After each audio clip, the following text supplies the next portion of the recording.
আজকের ঘটনাটি পাঠিয়েছে একটি আপু। আমি তার মতো করে বলার চেষ্টা করছি। ঘটনাটি ঘটেছিল তার নিজ ভাইয়ার সাথে।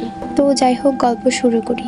সালটা হবে তখন 2013 কিংবা 14। আমার বড় ভাইয়ের বয়স তখন 18 কিংবা 19 বছর। আমাদের ঘরের সামনে একটা মসজিদ আছে, অ্যান্ড মসজিদের সামনেই একটি বড় পুকুর।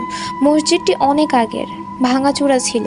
2013-তে আবরণ মসজিদটি নতুন করে নির্মাণের কাজ শুরু করা হয়। তখন প্রায় কাজ শেষের দিকে। তখন একদিন আমার ভাইয়া মসজিদটির সামনের পুকুরে গোসল করতে যায়। তখন ভাইয়ার ইচ্ছে হলো যে মসজিদটির কাজ কতটুকু হয়েছে মসজিদটি দেখে আসার জন্য মসজিদে যাবে।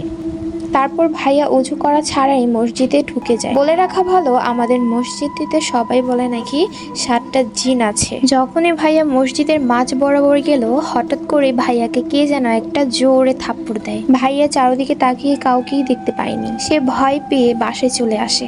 বাসায় আসার পর আম্মু দেখে যে ভাইয়ার পুরো শরীর কাঁপতেছে, অ্যান্ড